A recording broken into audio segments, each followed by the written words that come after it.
Hello, and welcome to the Metaphysical Network for Conscious Living. My name is Lorraine Jensen, and I have the honor today of interviewing and chatting with one of my co-Metaphysical Network teammates, Mr. David Welsh. Welcome, David. Thank you, Ryan. We're excited to be back for the new year, and on behalf of myself and the rest of the team, we wish everybody a really happy new year where you get to attract everything that you set your heart and your mind to.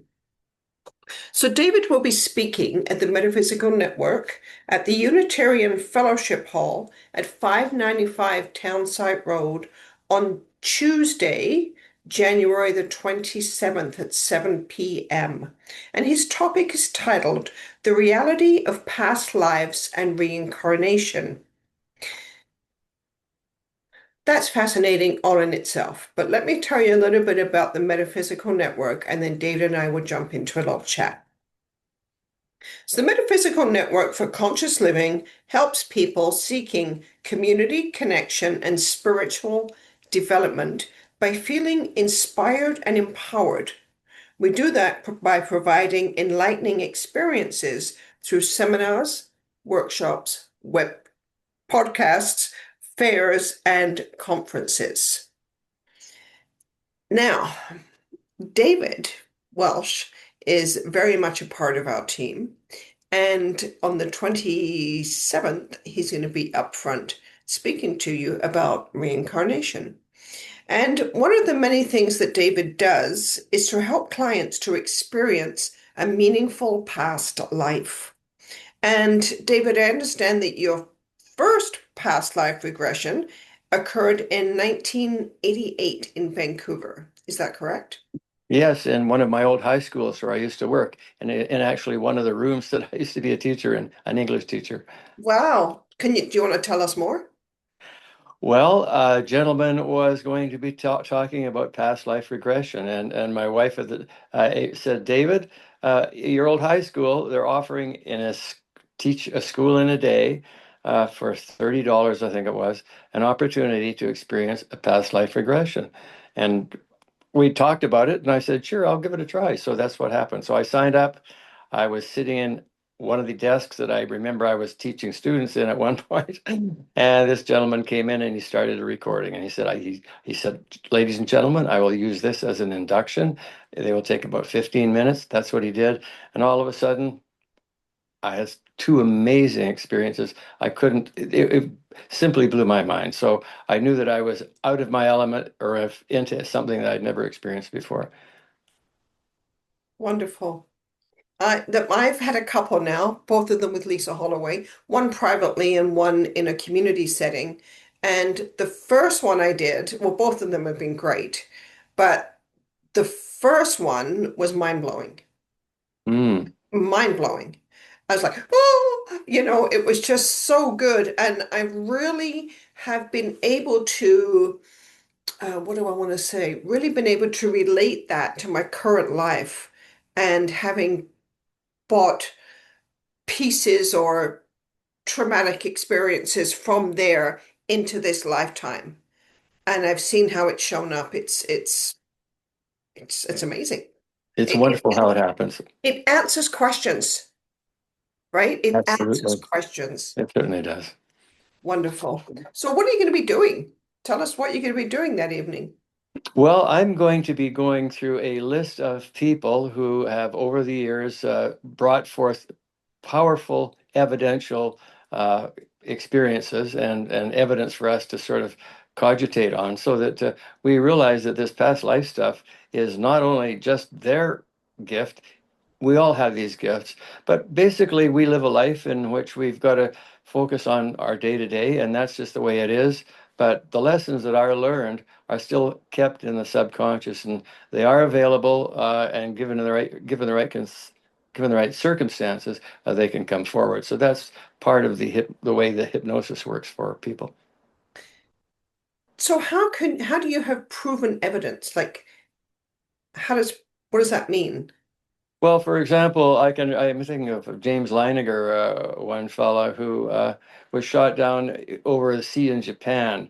and he was calling himself James III in this lifetime, but he remembered being this person shot down in a previous lifetime, and his parents, who were quite interested in James III, who was or signing his name as James III when he was a 4-year-old, Wow. reconnected with the evidential individuals that were mentioned in his memories. And so he was able to meet the people that he had known in the Second World War. And that's the kind of stuff. And so there's photographs. He even met his sister that he lost through death when he died. But all of that kind of stuff. Her name was Annie. So that's the kind of stuff we're talking about. So in other words, if this kind of stuff happens, there's got to be some evidence for it. And that's everything that I show. That's what we're going to be looking at. And so we're going to be looking at a whole lot of pics, which I will be using on a projector on the screen, of people who have gone through this. And I'm going to show you something here just for a second. This is a piece of paper. You can see that. Yes. Everyone gets a copy of this if they wish. Every one of these is on YouTube pretty much, and you can go and check the evidence yourself. And so these are people all around the globe who have had incredible experiences, evidentially, from past lives, and so they can prove it. So basically, that's what it's about. If you can't prove it, then what are we wasting our time for? But basically, if you think about this, if we've all had these incredible experiences, we are living our day to day, that's for sure. But who are we really? We're fantastic, and that's why I'm here giving this presentation. I love to bring that to people's attention. We are amazing. Didn't even know it. We are amazing, and the more we practice consciousness in so many ways, the greater experience of life we have. Hmm. And really, it's that simple. Yeah, I walked the seawall this morning and I was just so grateful that out there in the dark, there's nobody out there, but just being conscious to everything that I saw and felt changed my experience of being outside walking my dog, Yes. right? Hmm. Totally. It's wonderful. I want to tell you just a very quick story about my granddaughter. Her name is Love to hear that. her name is Faith, and when she was born, I had a couple of really close friends, and they both individually would talk to me and say, "How's Paige?" And I'd say, "Well, no, her name is Faith." Hmm. And they would say, "No, it's Paige." And they go, "Oh, okay." And over the years, they've still called her Paige. So probably, and it typically happens when Faith and I are together, somebody will call her Paige. And it's probably happened 40 or 50 times. And recently I was emailing somebody about her and they typed back and they typed the word Paige. And I said to them when I was talking to them, I said, "By the way, her name is Faith." And she said, "I typed Faith."